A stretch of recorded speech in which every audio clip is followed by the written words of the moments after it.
Hello' guys good morning. ইয়াৰ ৰাতিপুৱা চাহ কাপেৰে আজি দিনটোৰ ব্লগটো আৰম্ভ কৰিছোঁ। তেনেহ'লে চাহকাপ খাই আপোনালোকক লগ পাই আছোঁ। চাহ তাহ খাই আজৰি আৰু এতিয়া মই কামবোৰ কৰি লওঁ আৰু বিচনা তুলি আপোনালোকক আকৌ লগ পাই আছোঁ।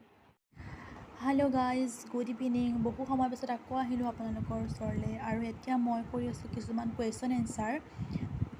কাৰণ যিহেতু লকডাউনৰ বাবে এক্সামসমূহ অনলাইন এক্সাম হৈছে, গতিকে আমাৰ অনলাইন এক্সাম হৈ গ'ল আৰু মেইল কৰি পঠাব লগা হ'ল যিহেতু আনচাৰসমূহ, আৰু মই সেই আনচাৰসমূহ বেলেগ এখন কপিত কৰিছিলোঁ।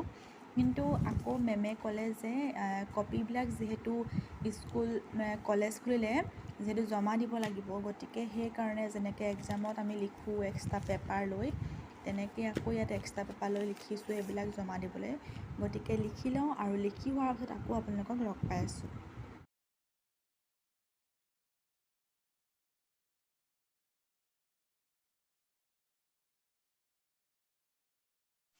এয়া মই গা পা ধুই আহি এতিয়া ভাত বনাই আছোঁ। এয়া ভাতটো বনাই হৈ গ'ল আৰু এতিয়া এয়া মাছ ফ্ৰাই কৰি আছোঁ।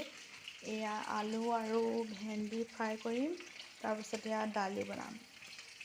এয়া মাছ ফ্ৰাই কৰি আছোঁ। তেনেহ'লে মই ভাত পানী বনাই একেবাৰে খাই বৈ আজৰি হৈ আকৌ লগ পাই আছোঁ। এয়া মোৰ মাছ ফ্ৰাই কৰি হৈ গ'ল আৰু মাছৰ অৱস্থা একেবাৰে বেয়া, গোটেই ভাঙি মেলি শেষ। মানে ইমান দিন হ'ল আৰু মাছ বনাই আজিলৈকে মই ভালদৰে মাছটো বনাব নাজানিলোঁ আৰু এয়া ভাগি অৱস্থা শেষ মাছৰ।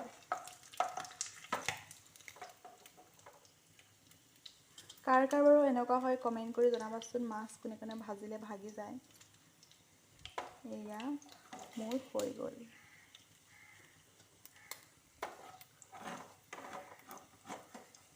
আৰু অলপ মাছৰ তেল কাঢ়ি থৈ দিছোঁ, যিহেতু হাজবেণ্ডে মাছৰ তেল খাই বিৰাটেই ভাল পায়, গতিকে অলপ কাঢ়ি থৈ দিছোঁ।